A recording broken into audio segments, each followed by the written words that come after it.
This evening, the administration is searching for alternative relief measures as key industry inflation continues to soar. Minister of Human Services and Social Security announces lifetime public assistance for those living with a disability. Guyana Police Force seized a startling amount of weapons from multiple schools on Demerara's east coast. In the region, Brazil police find remains, suspect confessed in search for men. And internationally, Australians face threats of blackouts as energy crisis worsens. Greetings and welcome to another edition of Channel 2 Headline News Updates. I am Baby Bacchus. Thank you for joining us.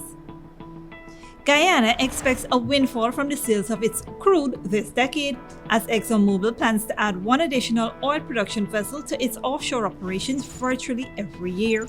To ensure that these earnings are contributed to long-term growth in Guyana, the government intends to invest them in the development of social and physical infrastructure that will improve the lives of citizens over time. One of the initiatives planned by the government is to fulfill the promise to make higher education free in Guyana.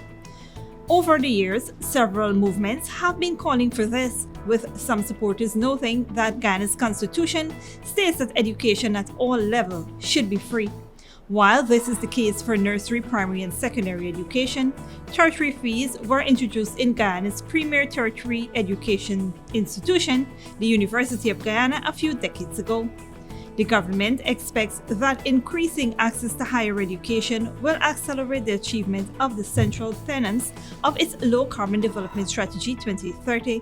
In addition to free tertiary education, the Low-Carbon Development Strategy includes plans, many of which are already underway, to train Guyanese to function in a low-carbon economy, develop capabilities for trade in low-carbon services, and align educational programs with low-carbon development, including those offered at the University of Guyana and technical and vocational institutions. A declaration by the Minister of Human Services and Social Security may come as great news to thousands of Guyanese living with lifelong, incurable, or untreatable diseases, Esther Sobers explains. Minister of Human Services and Social Security Dr. Vidya Prasad has announced that persons living with permanent disabilities, HIV, cancer, or any other lifelong incurable or untreatable diseases will benefit from public assistance for life. Assistance will be provided to them for the rest of their life. They do not need to be subjected to any other medical or any other tests going forward. This is something that's been very, very close to my heart, and it really puts much into the hands of persons who are living with disabilities. Of course, we'd like to put much more, but this is a step, because no longer will people have to go before the local board of guardians who have public disabilities. It's automatic. All they have to do is to register with the National Commission of Disability, and the ministry provide their application, and they're onto the public assistance register. This takes immediate effect right across the country, and it will include persons who are living with HIV and those who have cancer. Minister Prasad said this would take immediate effect. Right now, there's a registration exercise ongoing for children. Those will be people below the age of 18, the definition of children. So we want to encourage all persons living with disabilities to register. For those persons going to register who are not already registered, there are doctors on site so that they can do the assessment to ensure that that is captured in the records. This follows on the heels of the President Dr. Irfan Ali announcement of a one cash-off grant of $100,000 for children living with a disability. From the Ministry of Human Services level, our personal commitment to all persons living with disabilities. This is in addition to us providing across the country free support aids to people who need them, be it wheelchair, white canes, hearing aids. These will be made available to persons living with disabilities at no cost. In addition to that, we are providing free training for persons living with disabilities. All they have to do is register with us. It's training that includes ICT, and it's a special ICT program for those persons who are blind. It's called JAWS.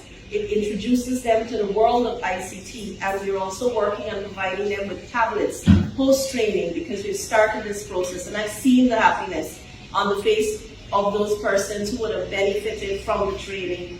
The minister also announced that free transportation would be provided for children living with a disability. Buses will be made available to those children in all of the regions. This is only the first set of announcements. There are more announcements to come, and I have no doubt that as these announcements are made, more and more persons living with disabilities will recognize the level of support that we're interested in providing for them. Additionally, the Minister of Human Services would be launching a Pampers Bank for adults and children who require Pampers. For Channel 2 Headline News, Esther Sobers. Thanks, Esther.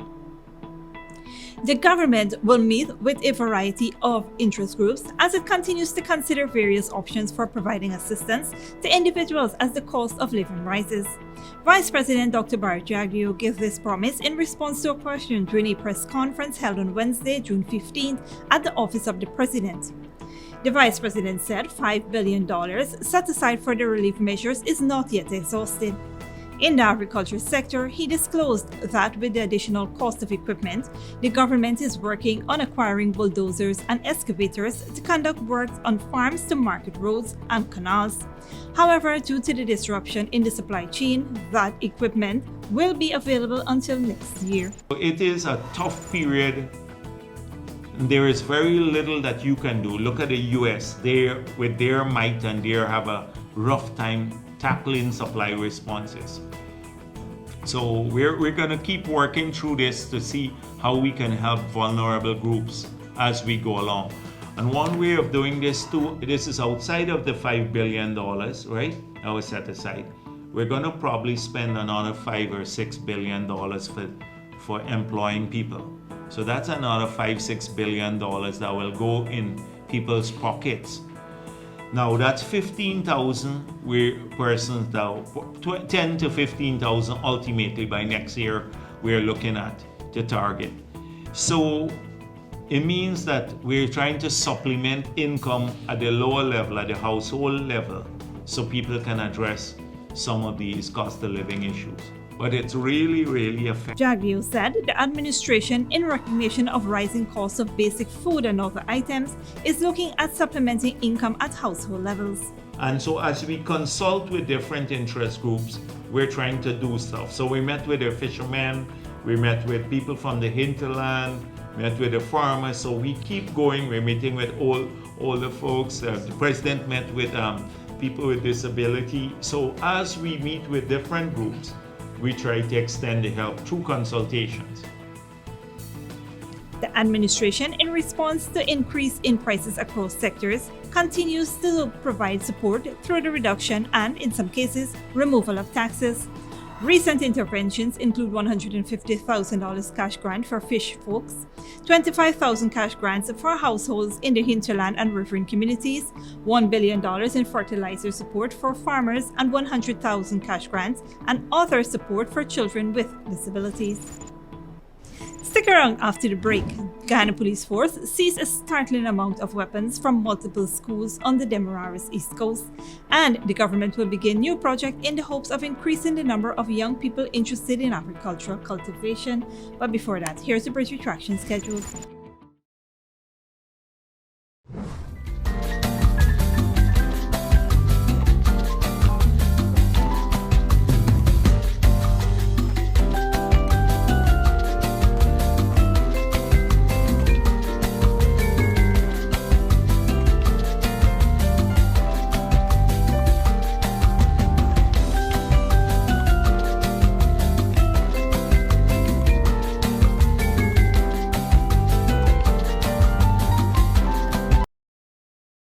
At John Lewis Styles, we carry only first quality, men's and women's clothing, footwear, and accessories.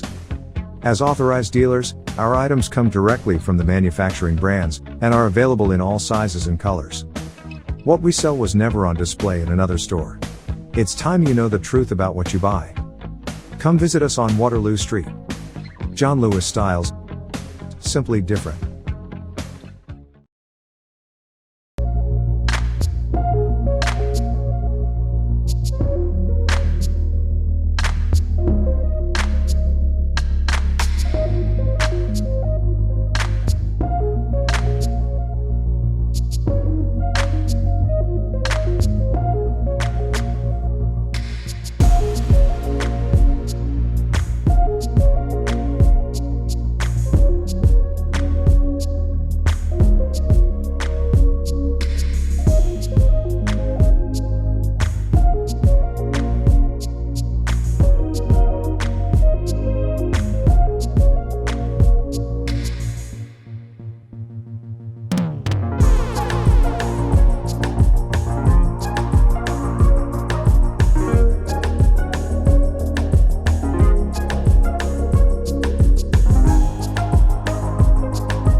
problem, Granny? I want money for borrow for those surgery. I was dancing and I fall and fracture my hip. If you need some quick money, you should check Lender's Jewelry and Pawn Shop. Lender's Jewelry and Pawn Shop, Lot 238 South Road Border, Georgetown. Get jewelry made to order in just 72 hours. We also accept vehicles. Lender's, best rates, longest payback period. Boys, I get through. Plus, I could dance again. Lender's Jewelry and Pawn Shop. They say that when it hits you, it hits you. A feeling so strong that it's impossible not to give in to a juicy piece of KFC. To feel elevated by the aroma and to free fall into its exciting flavor. Some call it love, attraction, desire. We call it KFC. Ignite your senses with KFC. Sooner or later you will have another power failure. Are you prepared for the next blackout? Some essential equipment such as security cameras, lights, internet, gate motors, and water pumps may stop working. How can you prevent the next blackout? InverterTech has an affordable solution for you. A strong UPS system which uses the latest inverter and solar battery technology to prevent blackout. We smartly calculate your average power demand so you don't spend more than you need to. Call 223-2233 for more information.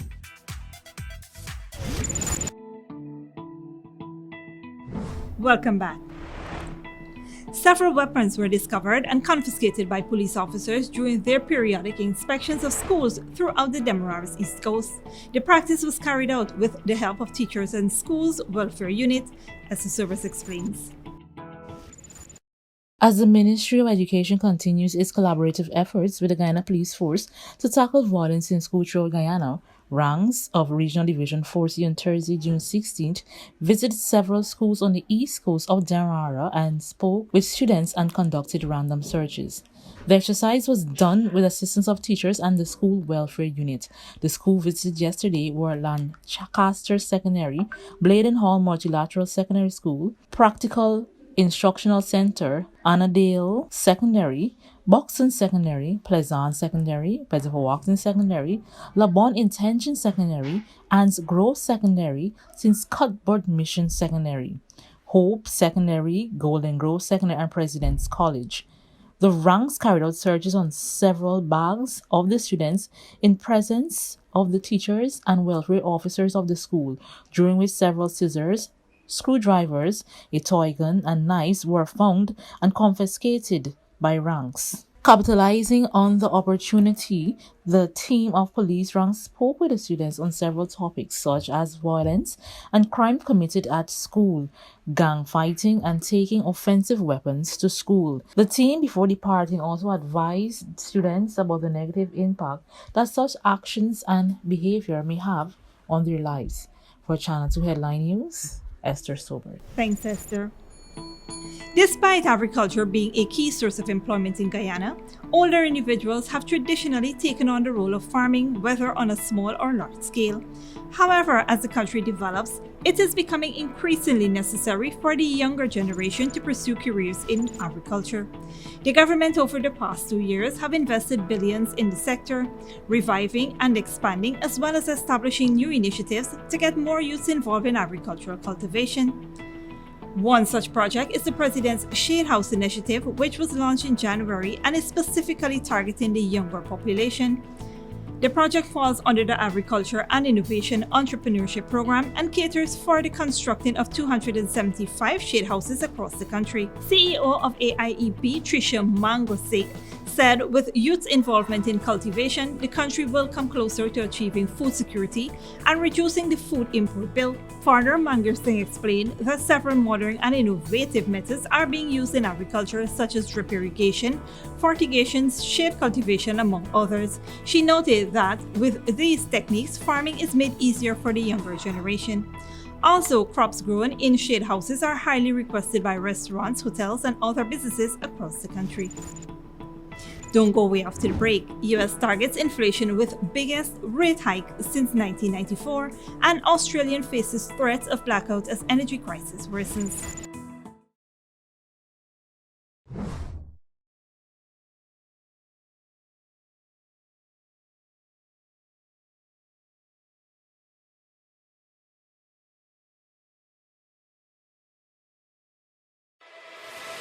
Furnishing your home or office has never been easier. Here at Kissoon's, our inventory of locally made and imported furniture, offered at amazing prices, will leave you wanting more. From vinyl, floor rugs and carpets, bedroom, dining and living room sets, mattresses, pillows, office desk, chairs and filing cabinets, outdoor benches and tables. We have a piece of furniture for every room imaginable in your home or office. Check out our flagship store at Industrial Site Rijnveld or one of our branches in New Amsterdam, Port Morant, Riverton and Camp Street. Kissoon's Furniture, furnishing homes for over 50 years.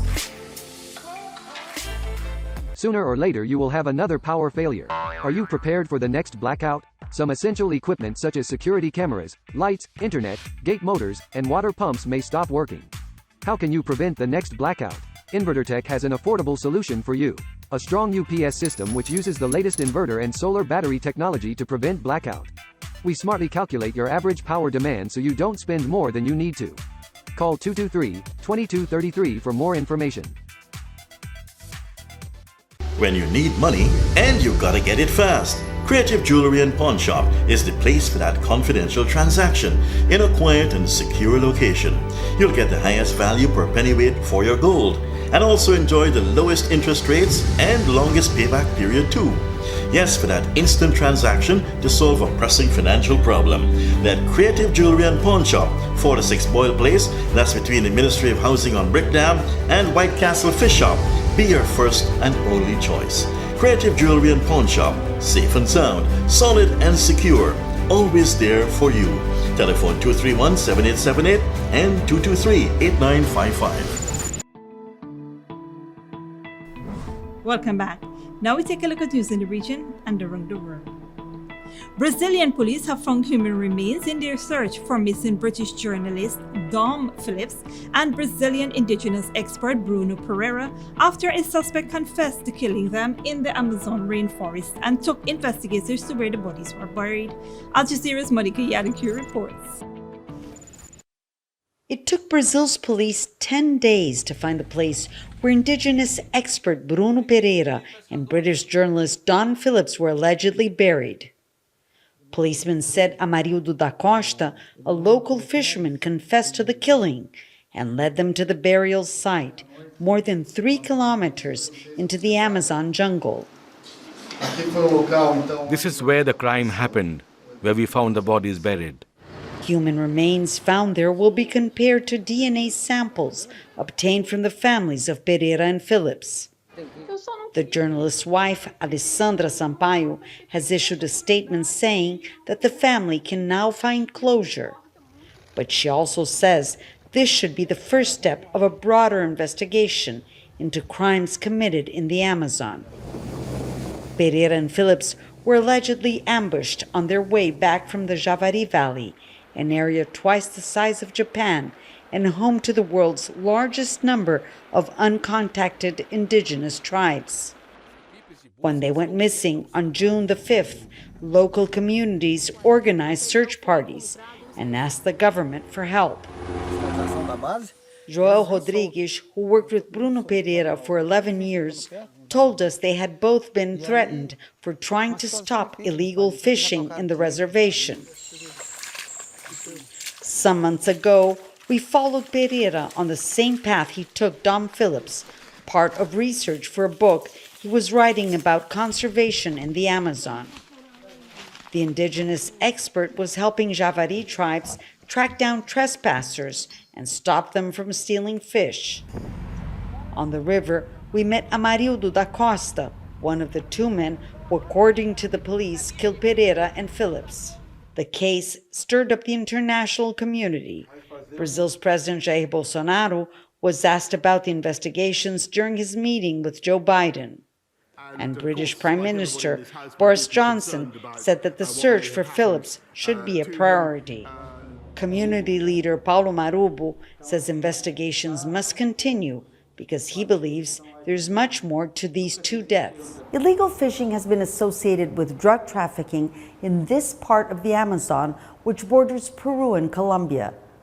The indigenous people of the Javari Valley say it's time for the Brazilian government to take the threats they've been facing for decades more seriously. Monica Yanaki of Al Jazeera, Rio de Janeiro. The U.S. Federal Reserve raised its target interest rates by 3/4 of a percentage point in an effort to drive down a surge in inflation and projected a slowing economy and rising unemployment in months to come, Al Jazeera's Alan Fisher reports. The announcement was expected, but no less shocking. At today's meeting, the committee raised the target range for the federal funds rate by 3/4 of a percentage point, resulting in a 1.5 percentage point increase in the target range so far this year. The only potential ray of light, an unemployment rate near a 50-year low, with job vacancies at historical highs and wage growth elevated. But this is offset by soaring inflation, which the rates hike is intended to curb. Prices across the board increased by nearly 9% last month alone, as inflation reached a level not seen in decades.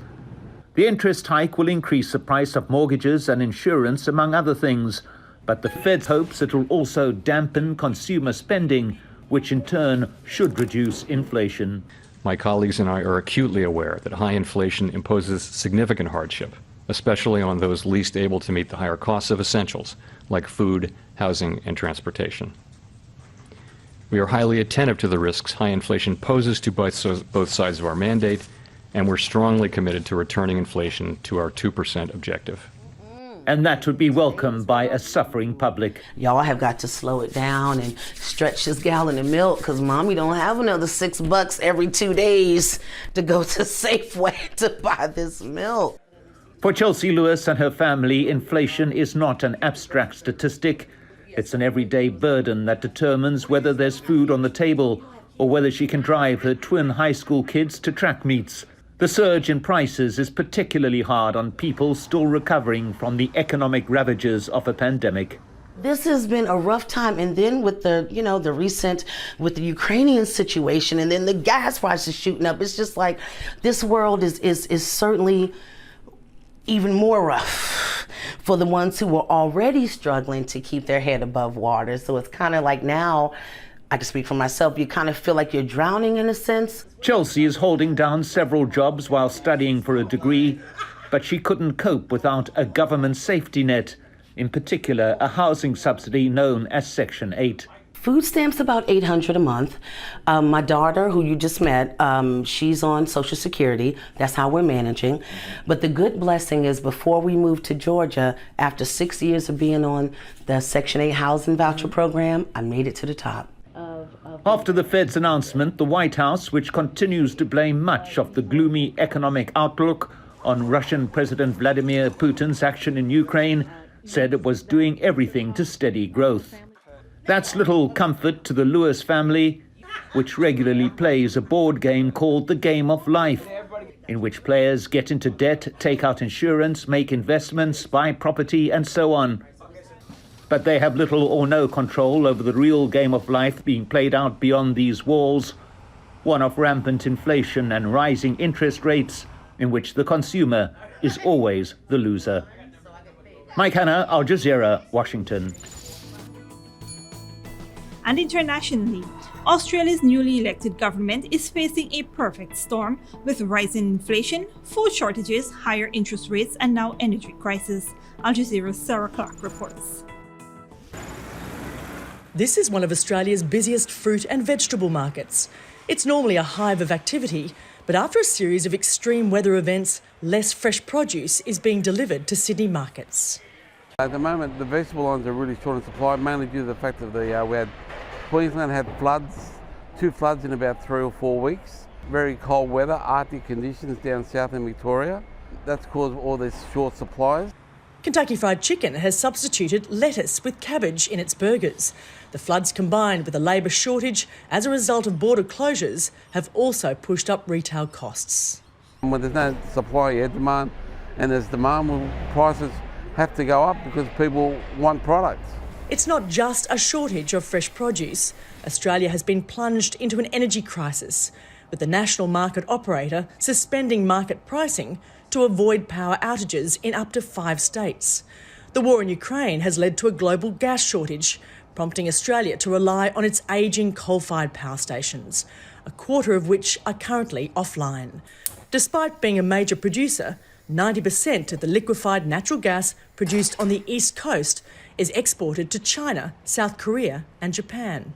That actually means that there's only a little bit left, and the little bit that's left is sold on the international spot market. And of course, we are now having to purchase that back for domestic consumption at prices that have gone up, 80 times or more.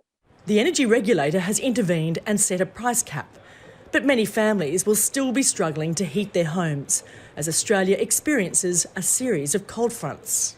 It means people are dying because they don't put their heating on, and people are dying because they need to access healthcare but they can't afford to, and people are dying because their health is in such dire straits because of the fact that they can't afford to eat properly.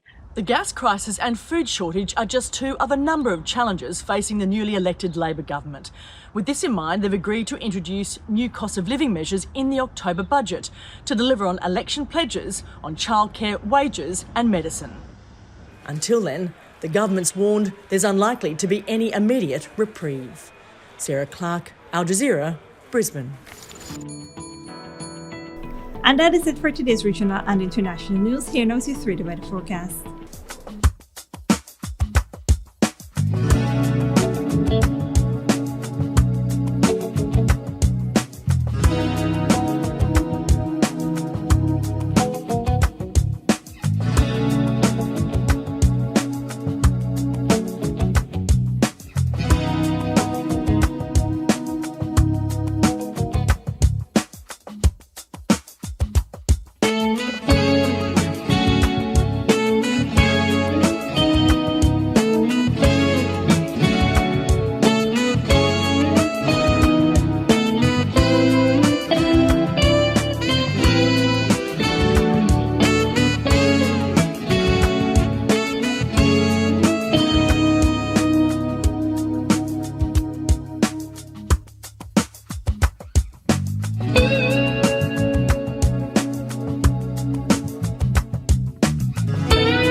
For this edition of Channel 2 Headline News Updates.